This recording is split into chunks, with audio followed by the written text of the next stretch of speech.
श्री भ्रूणहत्येची संकल्पना, त्याच्या विरोधात आवाज उठवणं ही संकल्पना सुद्धा या वर्कमध्ये नव्हती. त्यावेळी त्यांनी अभियान चालू केलं. म्हणजे खऱ्या अर्थानं श्री भ्रूणहत्येच्या विरोधात लढा देणाऱ्या ज्या पहिल्या प्रणिती आहेत त्यांचं आपल्याला आज मार्गदर्शन आहे. सर्वप्रथम त्यांचं टाळ्यांच्या गरज.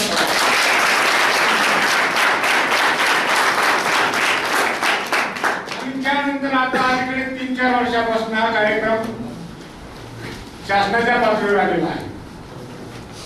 त्यापूर्वी त्यांनी हजारो लाखो बेटी बचाव बेटी हटाओचे मेळावे, कार्यक्रम, नकोशींना सहारा देणं त्यांच्यातून सांगणारच आहेत. तर आज त्यांचा या ठिकाणी त्यांनी वेळ दिलेला आहे. सर्वप्रथम त्यांचं निलंबनाच्या वतीनं आपल्या सर्वांच्या वतीने अभिनंदन करतो आणि त्यांचं पुष्पगुच्छ देऊन मी स्वागत करतो. त्याचा त्यांनी स्वीकार करावा अशी विनंती.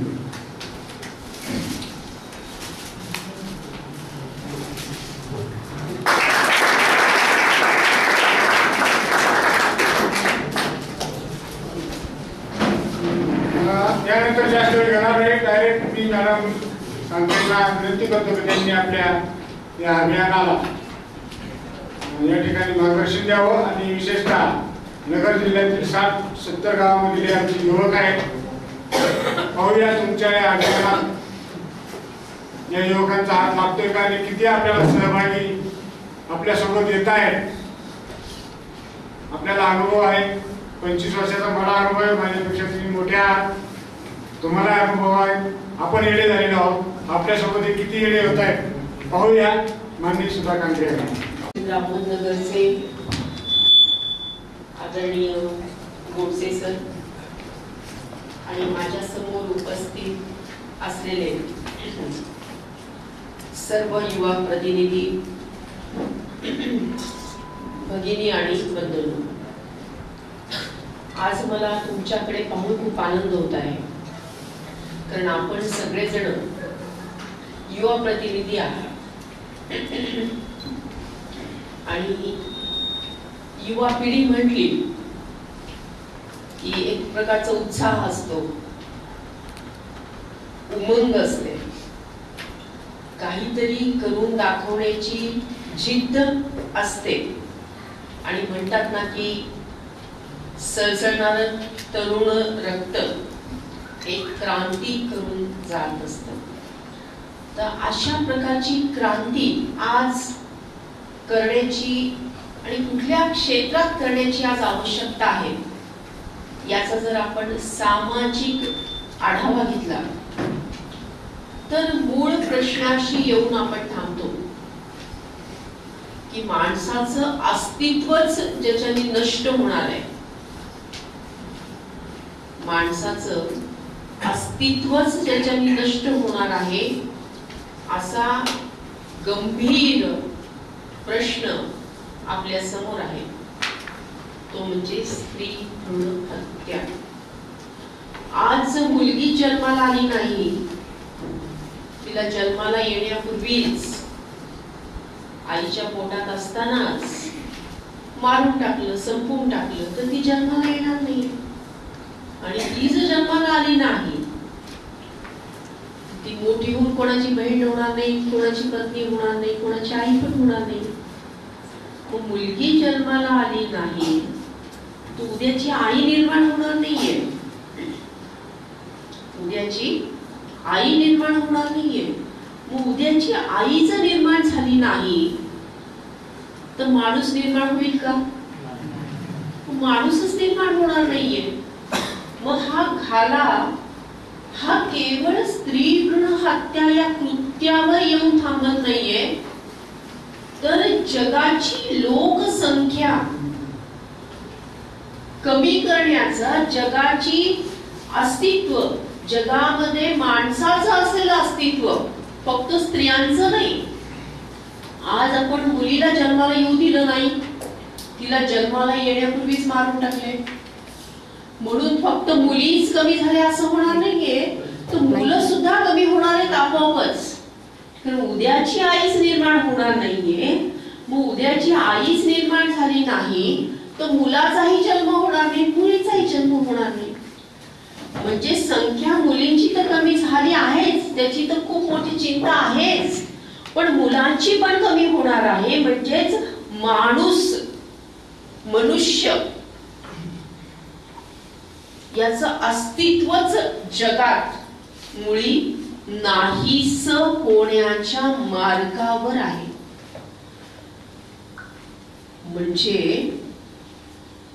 हे संकट काही छोटस संकट नाहीये की ज्याला आपण कानाडोळा करून विसरून जाऊया. तर हे समाजाचं, देशाचं, जगाचं नव्हे तर एकंदरीत मनुष्य जातीचंच अस्तित्व कमी करणारं नाही केवळ, तर नष्ट करणार आहे. मग आपण जर वेळी जागे झालो नाही, वेळ आता निघून जाण्याच्या मार्गावर आहे. वेळ आता निघून जाण्याच्या मार्गावर आहे. राष्ट्रीय पातळीवर काम करत असताना, देशभर सभा घेत असताना, अनेकांशी इंटरॅक्शन करत असताना, समितीवर काम करत असताना असं जाणवलं की देशामध्ये मागच्या 30 वर्षामध्ये 1.5 कोटी चिमुकल्या 1.5 कोटी चिमुकल्या या जन्माला येण्यापूर्वीच मारून टाकल्या गेल्या.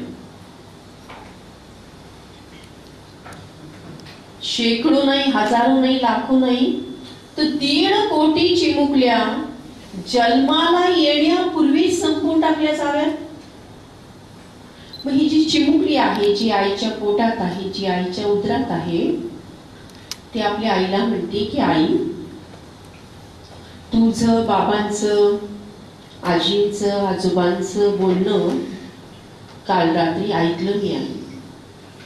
तुम्ही सगळ्यांनी मिळून ठरवले ना की उद्या मला डॉक्टर काकांकडे घेऊन जायचंय. नको ग आई, नको, असं करू नको ग, मला मारू नको ग, मला डॉक्टर काकांकडे घेऊन जाऊ नको ग आई, मला डॉक्टर काकांची खूप खूप भीती वाटते ग. ते डॉक्टर काका मोठं शस्त्र घेतील ग, माझ्या डोक्याच्या चिंध्या चिंध्या करून टाकतील ग, इवलीशे नाजूकशे कोमलशे माझे हातपाय आई तोडून टाकतील ग, आणि रक्तबंबाळ झालेला माझा हा देह आई उघड्यावर फेकून देतील, कुत्रे येतील, झडप घालतील, तोंडात पकडतील, गल्लीभर फिरवतील ग आई. माझ्या शरीरातलं ठिपकणारं ते रक्त आई तू पाहू शकशील? माझ्या शरीराची झालेली विटंबना आई तुला सहन होईल? नाही आई, नाही, तू हे सहन करू शकणार नाही ग आई, असं करू नको ग, मला मारू नको ग, मी तुला कसलाही त्रास देणार नाही ग. नको आई नको, मला काही गोडधोड खायला नकोय ग, मला लाडू नको, पेढे नको, करंजी नको, पुरणपोळी नको, काही गोडधोड नको ग. कालची उरलेली शिळी असलेली भाकरी सुद्धा आई मला चालेल ग. नको आई नको, नवीन कपडे नकोत ग मला, ताईचे जुने असलेले कपडे सुद्धा मी घालेन ग, पण आई मला जन्म घेऊ दे ग, मला तुझ्या मांडीवर खेळायचे, आजी आजोबांच्या गोष्टी ऐकायचे, तुझं बोट पकडायचे, बाबांचं बोट पकडायचे, शाळेमध्ये जायचे, खूप खूप शिकायचे का आई मला. आई तुला असं वाटत नाही का ग की सावित्रीबाई फुलेंचा अंश माझ्यामध्ये असेल? आई तुला असं वाटत नाही का ग की मातृशक्तीचा आविष्कार सांगणाऱ्या जिजा माता माझ्या रूपाने येतील? आई तुला असं वाटत नाही का ग की झाशीच्या राणीची कर्तबगारी करण्याची शक्ती माझ्यामध्ये असेल? आई मला हे सगळं करायचंय ग, पण कधी तू मला जन्म दिला तरच ना. वेळ नाही गेली अजून हाक देते मी तुला, वेळ नाही गेली अजून हाक देते मी तुला, खुडू नको कळी आई, खुडू नको कळी आई, देश घडवायचाय मला, देश घडवायचाय मला. आज तशी हाक ही चिमुकली आपल्याला देत आहे, आज तशी हाक ही चिमुकली आपल्याला देत आहे, आईला विनवणी करत आहे की आई तू मला मारू नकोस ग. बरोबर आहे ना? मग याच्यावर आपण चिंतन करूया, याच्यावर आपण विचार मंथन करूया की का असं होतं, आणि जर थांबवायचं असेल आता आपल्याला नेमकं काय केलं पाहिजे की जेणेकरून आपल्याला हे थांबवता येईल. आता हा विषय इतका चर्चेला जातोय सारखा. तुम्ही आता वृत्तपत्रातून अनेक वेळा अनेक गोष्टी वाचलेल्या आहेत, अनेकांकडून अनेक वेळा माहिती घेतली असेल, रेडिओवर पण तुम्ही याविषयीची माहिती घेत आलेला असाल. पण आपल्याला म्हणजे चिंतन मनन करून हा प्रश्न आपल्याला सोडवायचा आहे. आणि या सोडवण्याच्या हिशोबाने आपण आता विचार मंथन करूया. तर तुम्हाला काय वाटतं की आपण काय केलं पाहिजे? हात वर करा. आपण काय केलं पाहिजे असं वाटतं? की ही स्त्री भ्रूण हत्या पूर्णतः आपल्याला थांबवायची आहे. आणि ती थांबवण्यासाठी मी स्वतः काय करणार आहे? म्हणजे समाजाने असं करावं, समाजाने तसं करावं असं नाही. आता मी स्वतः काय करणार आहे याच्यावर आपण विचार मंथन करूया. थोडीशी विचारांची देवाणघेवाण करूया. जनजागृती करू शकतो. करेक्ट. आणखी काय करू शकतो? बोलू. ज्या ठिकाणी गर्भलिंग निदान चाचण्या होतात त्या दवाखान्यांना जर असं अंकुश लागेल अशा पद्धतीने शासनापर्यंत माहिती पोहोचणे किंवा संबंधित अधिकाऱ्यापर्यंत माहिती पोहोचणे स्टॉप करण्यासाठी निर्बंध झाले. म्हणजे कायद्याची कडक अंमलबजावणी आणि जनजागृती करणे, दोघांनीही योग्य उत्तर दिलेलं आहे. हा जो प्रश्न आहे ना, हा स्त्री भ्रूण हत्येचा प्रश्न, हे केवळ हा प्रश्न आणि हे उत्तर असं नाही, हे खूप कॉम्प्लिकेटेड आहे.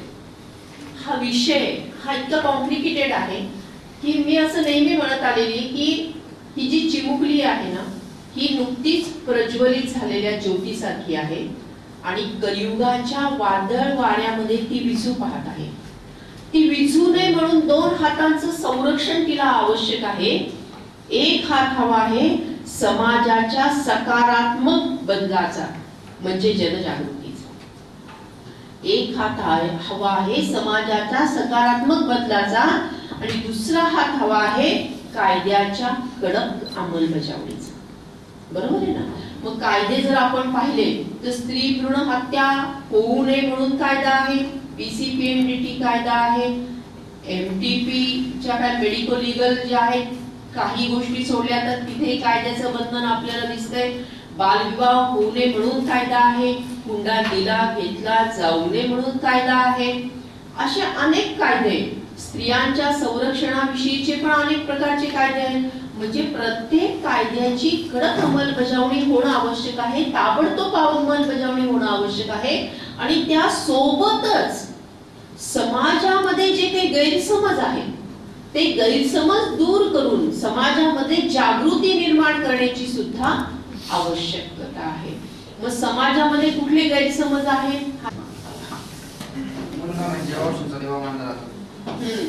मुलगा म्हणजे वंशाचा दिवा आणि मुलगी मात्र पराया धन असं म्हटलं जातं. हा एक गैरसमज आहे समाजामध्ये, बरोबर की नाही? मग जेव्हा समाजाचा आपण खोलवर जाऊन अभ्यास करतो तेव्हा 4 कारणं पुढे येतात की मुलाला वंशाचा दिवा का म्हटलं जातं. मुलगा शिकतो, मुलगा कमावतो, मुलगा म्हातारपणाची काठी होतो आणि शेवटी अग्नी देण्यासाठी मुलगा लागतो असं म्हटलं जातं. पण आज आपण तुलनात्मक अभ्यास करूया. आज मुलगा शिकतो, मुलगी पण शिकते. 10वीचे निकाल, 12वीचे निकाल, विद्यापीठाचे निकाल, सगळीकडे कोण पुढे आहे? मुलगीच पुढे आहे. ठीक आहे? म्हणजे तिने तिची गुणवत्ता सिद्ध केलेली आहे. म्हणजे तो शिकतो, ती पण शिकते. तो कमावतो, ती पण कमावते, है ना? आज इंजिनियर होते, डॉक्टर होते, वकील होते, शास्त्रज्ञ होते. एवढंच कशाला, सरपंचापासून ते राष्ट्रपती पदापर्यंतची सगळी कार्य यशस्वीपणे राबवताना ती आपल्याला दिसत आहे. बरोबर आहे ना? म्हणजे तो कमावतो, ती पण कमावते. आता एक प्रश्न कदाचित तुमच्या मनामध्ये असा निर्माण होईल की घरात असलेली आपली आजी असेल, घरात असलेली आपली आई असेल, ही काय बरं कमावते? ही तर कधी शाळेत गेली नाही, ही तर कधी कुठे नोकरी करायला गेली नाही, मग ती काय कमावते? तर त्या प्रश्नाचं उत्तर असं आहे की घराला घरपण देणारी आई आहे, वास्तूचं मंदिर करणारी आई आहे, मुलांना संस्कार देऊन अवघी पिढी घडवणारी आई आहे, आई पहिली गुरु आहे, आई पहिली पाठशाळा आहे, एवढंच कशाला, वात्सल्य नावाच्या जागतिक विद्यापीठाची कुलगुरू कोण आहे, तर ती आई आहे. आणि म्हणून म्हणतात की स्वामी तिन्ही जगाचा, म्हणजे तिन्ही जगाचा स्वामी सुद्धा आई नसेल तर कसा आहे, भिकारी आहे. म्हणजे खरी श्रीमंती कोणाकडे आहे, ज्यांच्याकडे आई आहे तो खरा श्रीमंत आहे. म्हणजे आई स्वतः किती श्रीमंत असली पाहिजे. म्हणजे मग ती शिकलेली असो, बिन शिकलेली असो, नोकरी करणारी असो, बिन नोकरी करणारी असो, कशीही असो, आईमुळे आपल्याला खरी खरी खरी खरी श्रीमंती प्राप्त होते. म्हणजे तो कमावतो ती पण कमावते. तो म्हातारपणाची काठी होतो. इथं मात्र प्रश्नचिन्ह लावावं लागेल. का बरं? नाही तर सारखं सरकारला अशा सूचना जारी कराव्या लागल्या असत्या का की आपण जर आई वडिलांना नीट सांभाळलं नाही, घराच्या बाहेर काढलं तर आपल्याला अमुक अमुक शिक्षा होईल, अमुक अमुक दंड होईल, अशी सूचना जारी करण्याची आवश्यकता भासलीच नसती. बरोबर आहे की नाही? आणि आज आपण पाहतो एवढे वृद्धाश्रम जे तयार झाले, ते कधी ऐकले होते का आम्ही आमच्या लहानपणी? कधीच वृद्धाश्रम हा शब्दच नव्हता ऐकला. तर आज आपण पाहतोय सगळीकडे वृद्धाश्रम दिसतात. म्हणजे मुलगा म्हातारपणाची काठी होतो, इथे मोठं प्रश्नचिन्ह लागले. खरं म्हणजे आपला देश हा श्रावण बाळाचा इतिहास सांगणारा देश आहे. श्रावण बाळाने आई वडिलांची सेवा केली, आपल्या देशाचं नाव मोठं केलं, आपल्या देशाची संस्कृती सांभाळली. आणि आपण श्रावण बाळ आहोत का, किंवा आपला श्रावण बाळ जागा होईल का, हा आत्मपरीक्षणाचा भाग आहे. पण मुलगी मात्र जर आपण पाहिलं तर वेळी सुख दुःखामध्ये ती सहभागी होते, संकट काळामध्ये ती धावून येते, आणि आजारपणात तिच्यासारखी सेवा तो कुणीच करत नाही. म्हणजे प्रेमाचा, स्नेहाचा आधार देण्याची किमया कोणी केलेली आहे, मुलीने केलेली आहे. म्हणून मग आपण जे 4 कारण पाहिले की मुलगा शिकतो, मुलगी पण शिकते, मुलगा कमावतो, मुलगी पण कमावते, मुलगा म्हातारपणाची काठी होतो, इथे प्रश्नचिन्ह आहे, पण मुलगी मात्र प्रेमाचा आधार देते. आणि शेवटचं 4थं जे आहे ते म्हणजे अग्नी देण्यासाठी. अग्नी देण्यासाठी मुलगा लागतो, अंतिम संस्कार करण्यासाठी मुलगा लागतो असं म्हटलं जातं. परंतु त्या काळामध्ये सुद्धा आदरणीय सावित्रीबाई फुलेंनी हे कार्य जबाबदारीने केलं होतंच की नाही. आणि आताही आपण पाहतोय की अनेक मुली, अनेक लेकी हे कार्य पण जबाबदारीने करताना दिसत आहे. मग जे 4 कारण सांगितली जातात की मुलगा वंशाचा दिवा आहे म्हणून, त्या 4 कारणाचा तुलनात्मक अभ्यास जर आपण केला तर कोण झाले वंशाचा दिवा?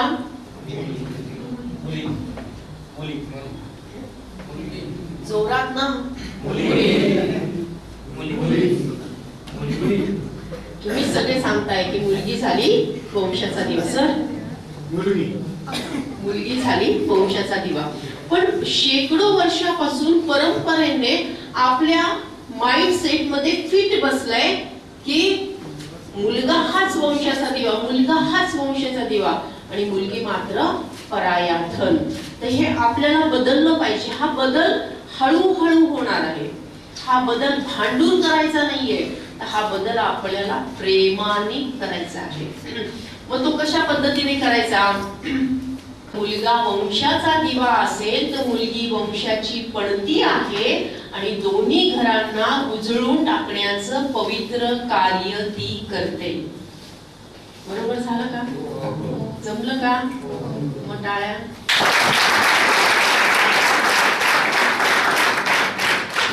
ही देश आहे, मुलगा वंशाचा दिवा आहे. मग आपल्याला मुलाला पण दुखवायचं नाही, कारण आपण एवढ्या कोटी लोकांना दुखवून आपली चळवळ पुढे नेऊ शकतो का? नाही. या चळवळीमध्ये मुलांनाही आपल्या सोबत घ्यायचं आहे की नाही, पुरुषांना पण आपल्या सोबत घ्यायचं आहे. म्हणून आपण काय म्हणायचं आहे की ही छोटी रेष, मुलगा वंशाचा दिवा आहे, हे छोटी रेष आहे.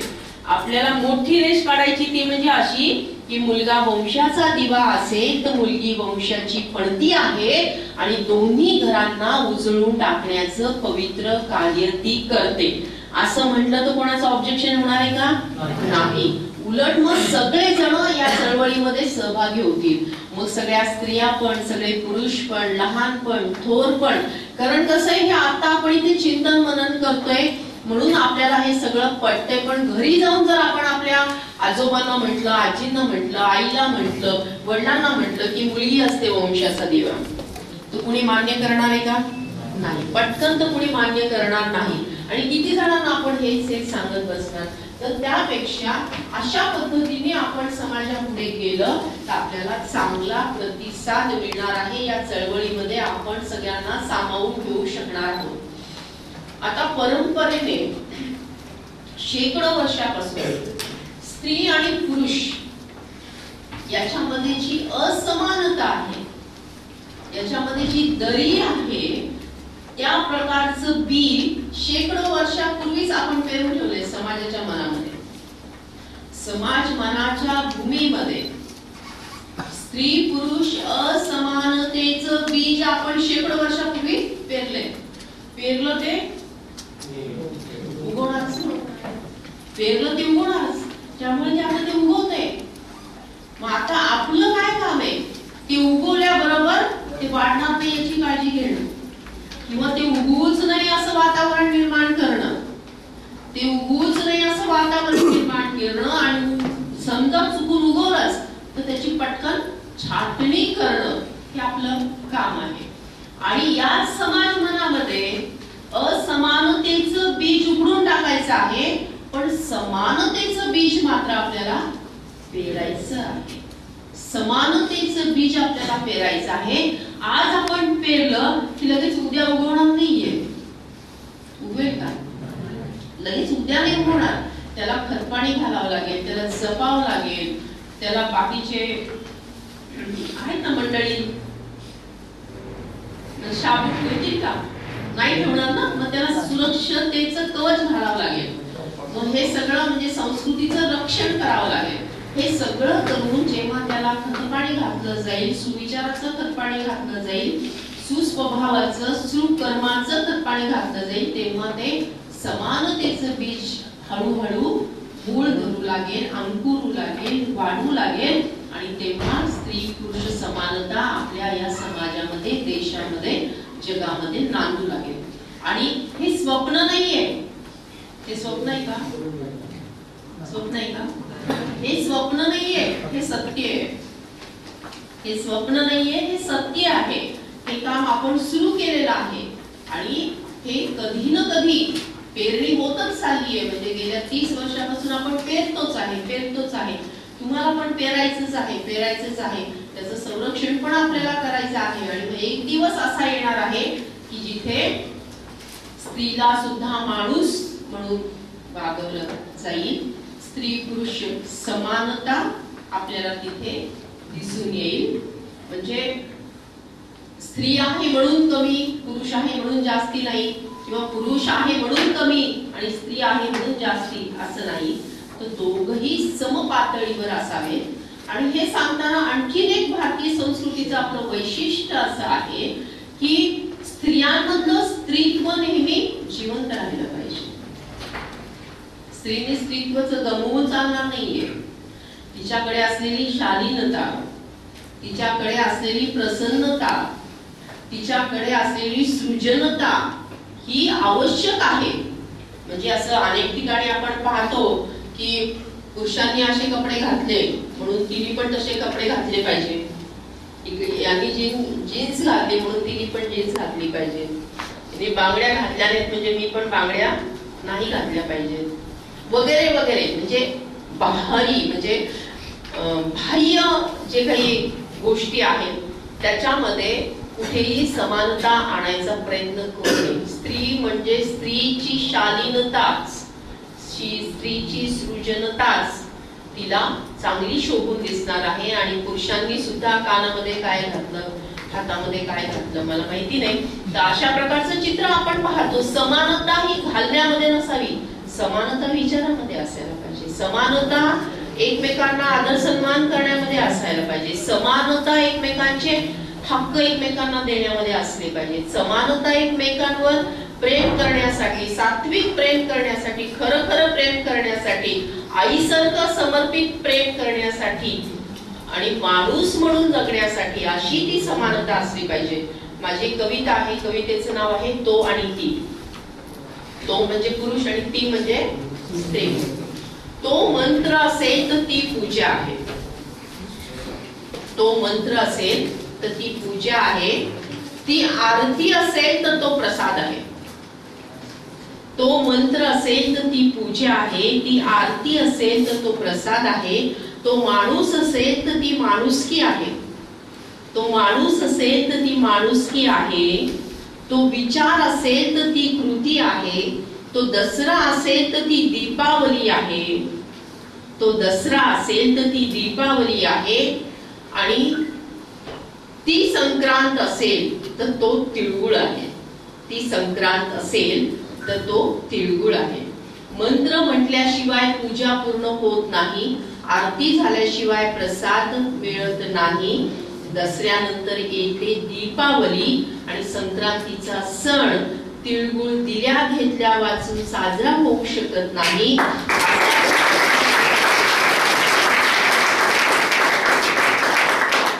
असं असतं स्त्री आणि पुरुषांचं नातं. एकमेकांसमवेत असेल तर निर्माण होतं पूर्णत्व, नाहीतर ते असतं अधुरं अधुरं अधुरं. साने गुरुजींनी म्हटलं होतं की हातात हात घालून हृदयास हृदय जोडून, हातात हात घालून हृदयास हृदय जोडून या कार्य करायाला हो, बलसागर भारत हो, विश्वात शोधून राहो. म्हणजे अशा प्रकारची स्त्री पुरुष समानता जर समाजामध्ये नांदायला लागली तर सगळीकडे हेल्दी वेल्दी हॅपी लाईफ होईल. आणि तसंच लाईफ आपल्या सगळ्यांना हवं आहे. मग हे झालं तर मग आणखीन काय केलं पाहिजे? दोन प्रश्नांची दोन उत्तर इथे मिळाली, त्याचा विस्तार एवढा झाला. आणखीन कोणाला काय वाटतं की काय केलं पाहिजे? स्त्रीचा आदर केला पाहिजे. करेक्ट, बरोबर. स्त्रियांचा पण आदर केला पाहिजे, पुरुषांचा पण आदर केला पाहिजे. दोघांनी एकमेकांचा आदर केला पाहिजे. स्त्रीनी सुद्धा स्त्रीचा आदर केला पाहिजे. पुरुषांनी पण पुरुषांचा आदर केला पाहिजे. दोघांनी एकमेकांचा आदर केला पाहिजे. समाजामध्ये सगळ्यांनी एकमेकांचा आदर सन्मान करून प्रेमाने आपला व्यवहार चालू ठेवला पाहिजे. आणखी कोणाला काय वाटतंय? अजून कोणाला? बोल बेटा.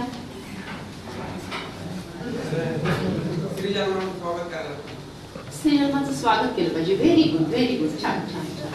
बोल बोल.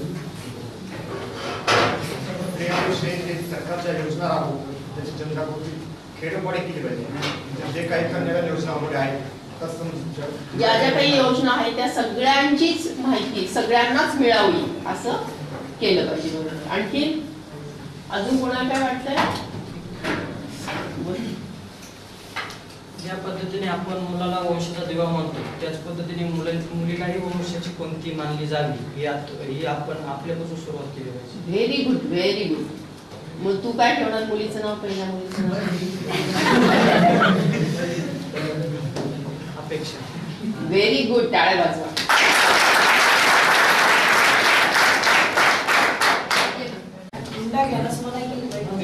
करेक्ट. तुझं लग्न झालंय? नाही ना? हा, उभं राहा, उभं राहा. तुझ्या लग्नात तू हुंडा घेणार का? हुंडा घेणार नाही. आजच सांगणार आई वडिलांना मी हुंडा घेणार, दुसऱ्यांना पण सांगणार हुंडा घ्यायचा नाही, हुंडा घ्यायचा नाही. करेक्ट. कायदे पुष्कळ होतात पण कायद्याची अंमलबजावणी होतेच असं होत नाही ना. आपण माहिती की हुंडा बंदी आहे तरी पण वेगवेगळ्या रूपाने ती दिली आणि घेतली जाते. पण आपले, तुमचं काय नाव आहे? महेश जाधव. खूप चांगला निर्णय घेतला. तर हे तुमच्या सगळ्यांचं लग्नाचं वय आहे आता. आज नाही, उद्या नाही, वर्षांनी नाही, 2 वर्षांनी आपण सगळेजण विवाहबद्ध होणार आहात. तर यावेळेस आपल्याला 2 गोष्टी पाळल्या पाहिजेत. एक तर बालविवाह करायचा नाहीच. तर कोणाली पत्नी सुद्धा होऊ शकेल, किती छोटी असू शकेल, तर बालविवाह होणार नाही याची काळजी घ्यायची आहे. आणि हुंडा दिला घेतला जाणार नाही याची पण दक्षता घ्यायची. त्यासोबतच एक 8वा फेरा स्त्री जन्माच्या स्वागताचा आपण घेऊ शकतो. कारण लग्न करतानाच विवाह करताना जर आपण संकल्प केला की माझ्या कुटुंबामध्ये येणारं बाळ, मग ते मुलगा असेल किंवा मुलगी असेल, त्या दोघांचंही मी सारखेपणाने प्रेमाने स्वागत करेन, तर अशा प्रकारचा 8वा फेरा स्त्री जन्माच्या स्वागताचा आपण घेऊ शकतो. त्याचा मंत्र असा आहे की लेका एवढीच लेखही भारी, लेका एवढीच लेखही भारी, हाच संदेश घरोघरी. म्हणजे जेवढा मुलगा भारी आहे तेवढीच मुलगी भारी आहे, आणि जेवढी मुलगी भारी आहे तेवढाच मुलगा पण भारी आहे. लेका एवढीच लेखही भारी, हाच संदेश घरोघरी, 8वा फेरा घेऊया, स्त्री जन्माचे स्वागत करूया. तर आजपर्यंत 10,500 पेक्षा जास्त जोडप्यांनी आपल्या या भारत देशामध्ये 8वा फेरा घेतलाय. 2005 ला आपण हा 8वा फेरा सुरू केला. पहिल्यांदी झोरशी गाव आपल्या नगर जिल्ह्यातलं इथे पहिला साजरा झाला, आणि त्याच्यानंतर संपूर्ण देशामध्ये अगदी हरियाणा, पंजाब, गुजरात, मध्य प्रदेश सगळीकडे 8वा फेरा चांगल्या प्रमाणामध्ये घेतला जातो. तर आता हरियाणाच्या मुख्यमंत्र्यांनी 8वा फेरा घेण्यासाठी अनुदान जाहीर केलेलं आहे, आणि राजस्थानच्या आरोग्य विभागाने, आरोग्य मंत्रालयाने 8वा फेरा घेण्याविषयीचे सूचना जारी केली की प्रत्येक विवाहामध्ये 8वा फेरा घेतला जावा. म्हणजे मी जर कल्पना मांडली होती ती 8व्या फेऱ्याची की प्रत्यक्षपणे ते घेतल्या जावा आणि त्याचं पालन व्हावं, पण राजस्थान सरकारने त्याच्या पुढे आणखीन एक पाऊल उचललं आणि त्यांनी ऍफिडेव्हिट करून घ्यायला सुरुवात केली. 8वा फेरा तर घ्यायचाच, पण ऍफिडेव्हिट पण करून घेतलं की आमच्या कुटुंबामध्ये मुलीचा जन्म झाला तर आम्ही तिचा प्रेमाने सांभाळ करू आणि तिला चांगल्या प्रकारचं शिक्षण देऊ. तर अशा प्रकारचा 8वा फेरा आपण सगळेजण आता भविष्यामध्ये विवाहबद्ध होणार आहात. कोण कोण घेणार 8वा फेरा? हातवर करा. 100% हातवर आले. Very good sir. स्वतःसाठी टाळ्या वाजवा.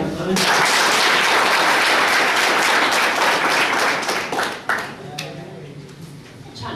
8वा फेरा घेत असताना हा जो मंत्र मी तुम्हाला सांगितला तो हा माहिती पत्रिकेमध्ये पण लिहिलेला आहे. तो मंत्राचा एक बॅनर करायचा आणि मंडपात लावायचा. ते 4 लोकांना समजलं पाहिजे तुम्ही 8वा फेरा घेताय.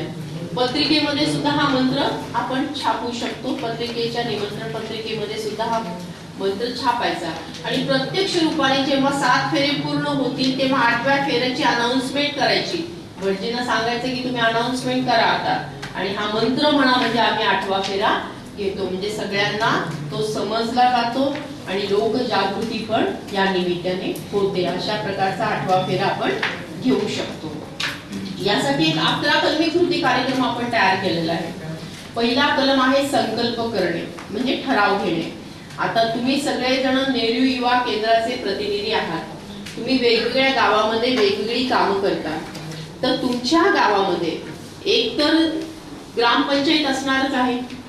तर ग्रामपंचायतीचे जे काही सदस्य आहेत, कार्यकारी मंडळ आहे, तर त्यांना भेट देऊन त्यांना तुम्ही हे समजून सांगा की आपल्या गावामध्ये आपल्याला अशा प्रकारचा एक ठराव घ्यायचा आहे. त्या ठरावाचे 2 मुद्दे आहेत. नंबर 1 की आपल्या गावामध्ये एकही स्त्री भ्रूण हत्या होणार नाही याची दक्षता घ्यायची आहे, आणि नंबर 2 आपल्या गावामध्ये जन्माला येणाऱ्या प्रत्येक मुलीचं प्रेमाने, आनंदाने आपल्याला स्वागत करायचं आहे. आणि त्यासाठी कन्या जन्म आनंद सोहळा, तो पण सामूहिक, म्हणजे समजा 6 महिन्याला एकदा आपण हा सोहळा साजरा केला तर 6 महिन्यामध्ये 1 मुलगी होईल, 2 होतील, 3 होतील, 4 होतील, जे काय होतील ते एकत्रितपणे साजरा केला, सगळ्या समाजापुढे साजरा केला, तर त्याच्यामुळे एक प्रकारचा नवीन चांगला पायंडा पडतो, उत्साह निर्माण होतो, आनंद निर्माण होतो, आनंदाचा गुणाकार होतो. तर अशा प्रकारचा कन्या जन्म आनंद सोहळा म्हणजे मुलीला जमलं घ्यायचंय, आईची खडा नारळाने ओटी भरायची आहे, आणि सासूबाईंना पण एक फूल आणि नारळ देऊन त्यांचा पण सन्मान करायचा आहे. तर हा झाला दुसरा कलम. पहिला कलम ठराव, म्हणजे ठराव झाला तुम्हाला सांगितलं की ग्रामपंचायतीच्या ग्रामसभा घ्यायला लावायची, आणि ग्रामसभेमध्ये ठराव घ्यायला लावायचा की आमच्या गावामध्ये एकही स्त्री भ्रूण हत्या होणार नाही, आणि प्रत्येक स्त्री जन्माचा आम्ही स्वागत कन्या जन्म आनंद सोहळ्याने करू. तो याप्रमाणे तर दुसरा कलम आहे की त्या गावामध्ये 0 ते 6 वयोगटातील मुलांची आणि मुलींची संख्या काय आहे त्याचा एक बोर्ड आपल्या गावामध्ये लागला पाहिजे. शासनाने सुद्धा लेखी सूचना तशा दिलेल्या आहेत. आपण तर 30 वर्षापासून सांगतोय, तर शासनाच्या सूचना आल्या 2 वर्षापासून, पण त्या लागल्या की नाही हे आपण तपासायचं आहे आणि मग त्यांना आपण विनंती करायची, प्रेमाने समजून सांगायचं हे बोर्ड आपल्याला लावायचा आहे. तिसरा कलम आहे 1 रुपयाची जादू योजना. म्हणजे समजा आपण एका गावाचं उदाहरण घेऊया. तुमच्या गावाचं नाव काय? कोळगाव. लोकसंख्या किती आहे? 15,000. कोळगाव फार चांगलं गाव आहे, मला माहिती आहे. बसा. तर कोळगाव आहे, 15,000 ची लोकसंख्या आहे. समजा कोळगाव मध्ये मुलीचा जन्म झाला आणि प्रत्येक व्यक्तीने जर 1 रुपया दिला तर किती जमा होतील? 15,000 रुपये जमा होतील, है ना? मग त्याच्यामध्ये 500 रुपयामध्ये आपण कन्या जन्म आनंद सोहळा साजरा केला. उरलेले किती? 14,500 रुपये त्या मुलीच्या नावाने आपण एफडी करू शकतो की नाही? आणि कोळगावमध्ये बऱ्याच पतसंस्था आहेत, ऐकलंय मी, बरोबर आहे का? तर मग म्हणजे मुलीचा काय झालं, कन्या जन्म आनंद सोहळा पण साजरा झाला, प्लस तिच्या नावाने जर एवढी एफडी झाली 14,500 रुपयाची, तर ती 10वी मध्ये असताना तिचे कितीतरी लाखो रुपये होतील आणि तिला तिच्या भविष्यासाठी त्याचा उपयोग होणार आहे. मग अशा प्रकारचा ठराव प्रत्येक ग्रामपंचायतीने घेतला पाहिजे. आता तुमच्याशी निगडीत जेवढ्या काही ग्रामपंचायती आहेत, ज्या ज्या गावामध्ये तुम्ही काम करता, त्या सगळ्यांनी तशा प्रकारचा ठराव त्यांच्याकडून करून घ्यायचा ग्रामसभेमध्ये. ठीक आहे? ही झाली, याला म्हणतात 1 रुपयाची जादू योजना. आहे ना, चालूच होते ना. चौथा आहे कलम फक्त मुली असलेल्या परिवाराचा सन्मान. की ज्या कुटुंबामध्ये फक्त मुली आहेत अशा कुटुंबाला समाज थोडा उपेक्षित ठेवतो. तर हे उपेक्षित ठेवणं चुकीचं आहे, म्हणून आपण त्यांचा गौरव केला पाहिजे. मग आज इथे कुठले कुटुंब आहेत का जे की ज्या कुटुंबामध्ये फक्त बहिणीच आहेत आणि भाऊ नाही? आहे कुणी? भाऊ तर हातवर नाही करू शकत. आहे कुणी की बहिणीच आहेत पण भाऊ नाही? आहे का? नाही ना? ठीक आहे. मग अशांचा सन्मान आपण करायचा आहे. 5वा कलम आहे मुलगीच आहे पण ती दोन्ही घरी उजेड देते. तुम्ही जर हे पॅम्पलेट उघडली आणि मिळाली सगळ्यांना, त्यातला 5वा कलम करा की आईकडे X आणि X असे 2 गुणसूत्र असतात. आईकडे X आणि X असे 2 गुणसूत्र असतात. वडिलांकडे X आणि Y असे 2 गुणसूत्र असतात. मग आईकडून X आला, वडिलांकडून X आला, 2 X झाले, तर कोणाचा जन्म व्हायला पाहिजे?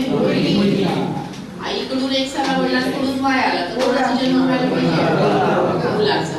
म्हणजे मुलाचा जन्म होण्यासाठी कुठलं गुणसूत्र आवश्यक आहे? XY. X तर दोघांकडे, मग Y कोणाकडे आहे? पुरुषांकडे आहे. मग जर कुटुंबामध्ये मुलाचा जन्म झाला नाही तर दोष कोणाकडे गेला पाहिजे? पुरुषांकडे गेला पाहिजे. पण सध्या समाजामध्ये काय चाललंय, कोणाला दोषी ठरवलं जातं? हे सगळा गैरसमज आहे, है ना? हे मिसअंडरस्टँडिंग आहे. तर हे सगळं आपल्याला थांबवायचं आहे. म्हणून जिथे तुम्ही ही माहिती पत्रिका सांभाळून ठेवा, हा चार्ट लक्षात ठेवा आणि हा चार्ट समोर ठेवून तुम्ही घरोघरी जाऊन हे माहिती द्या, जिथे जेव्हा जेव्हा तुम्हाला शक्य आहे तेव्हा की मुलगा किंवा मुलगी जन्मणे हे सर्वस्वी पतीच्या गुणसूत्रांवर अवलंबून असतं, आईच्या नाही. त्यामुळे दोष हा आईचा नाही, पण आईला त्रास दिला जातो, आईला घराच्या बाहेर काढलं जातं, आईला आत्महत्येसाठी प्रवृत्त केलं जातं.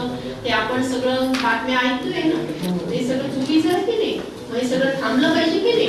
ते थांबवणं आपल्याच हातात आहे. 6वा कलम सर सांगतात की आजच 3 बातम्या आहेत अशा प्रकारच्या. म्हणजे ही माहिती, ही वैज्ञानिक सत्य हे प्रत्येक घरोघरी पोहोचणं किती महत्वाचं आहे पहा. मग तुम्ही सगळे पोहोचवणार का? रोज एका कुटुंबाला जरी तुम्ही समजावून सांगितलं तरी पुष्कळ आहे. वर्षभरामध्ये 365 कुटुंब शहाणे होतील यामुळे. नंतर 6वा कलम आहे नकोशीला करूया हवीशी. मुलीचं नाव नकोशी असेल तर तिचं आपण नामकरण करून तिला हवीशी करू शकतो. याविषयी बोलायला आपल्याला आता वेळ कमी पडेल, पण तुम्ही वेबसाईटवर जर आमच्या गेलात तर वेबसाईटवर तुम्हाला याचे बरेच व्हिडिओ पाहायला मिळतील. इथं कुणी नाही ना नकोशी नावाची मुलगी? नंतर 7वा कलम आहे युवा पिढीचा सहभाग. तर सगळे नेहरू युवा केंद्र भारतातले आणि सगळ्या युनिव्हर्सिटीज भारतातल्या, सगळे कॉलेज हे सगळे आपल्या या चळवळीशी जोडले गेलेले आहेत आणि सगळं एज्युकेशन डिपार्टमेंट या चळवळीशी जोडलं गेलेलं आहे. त्यामुळे युवा पिढीचा सहभाग याच्यामध्ये घेतला गेलेला आहे. नंतर 8वा कलम आहे 8वा फेरा स्त्री जन्माच्या स्वागताचा. 9वा कलम आहे ANC ट्रॅकिंग. 10वा कलम आहे सोनोग्राफी मशीन शासकीय वरदान आणि 11वा कलम आहे सामूहिक शपथ. आपण एक फेसबुकची लिंक पण आहे त्याच्यामध्ये की 15 मिनिट्स फॉर गोडली ही फेसबुकची लिंक आहे. ती तुम्ही तुमच्या फेसबुकच्या अकाउंटवर जाऊन लाईक करा तर तुम्ही आपोआप या फेसबुकशी जोडले जाल आणि त्याच्यामध्ये रिसेंट काय काय होत आहे त्याविषयीची माहिती तुम्हाला मिळेल आणि त्याच्यातून तुम्हाला बरंचसं मार्गदर्शन सुद्धा मिळणार आहे. भारत माझा देश आहे. भारत माझा देश आहे. सारे भारतीय माझे बांधव आहेत. सारे भारतीय माझे बांधव आहेत. माझ्या या देशात स्त्री पुरुष समानता नांदावी. स्त्री पुरुष समानता नांदावी यासाठी मी सदैव प्रयत्न करेन. यासाठी मी सदैव प्रयत्न करेन. स्त्री एक महान शक्ती आहे. स्त्री एक महान शक्ती आहे. ती अनंत काळची माता आहे. ती अनंत काळची माता आहे. मुलगा वंशाचा दिवा असेल तर मुलगा वंशाचा दिवा असेल तर मुलगी वंशाची पणती आहे. मुलगी वंशाची पणती आहे. तिचा आदर सन्मान तिचा आदर सन्मान मनापासून करणे हे माझे कर्तव्य आहे. हे माझे कर्तव्य आहे. मी हुंडा देणार नाही. मी हुंडा देणार नाही. मी हुंडा घेणार नाही. मी हुंडा घेणार नाही. मी स्त्री भ्रूण हत्या करणार नाही. मी स्त्री भ्रूण हत्या करणार नाही. करू देणार नाही. करू देणार नाही. मी स्त्री जन्माचे स्वागत करेन. मी स्त्री जन्माचे स्वागत करेन. त्याविषयी जनजागृती करेन. त्याविषयी जनजागृती करेन. अशी शपथ सर्वांच्या साक्षीने आम्ही घेत आहोत. नेहरू युवा केंद्र यांच्या अभियानामध्ये आम्ही सहभागी होत आहोत. हात खाली घ्यायचा आहे आणि उंच आवाजामध्ये हात वर करून भारत मातेचा जय जयकार करायचा. भारत माता की जय. वंदे मातरम.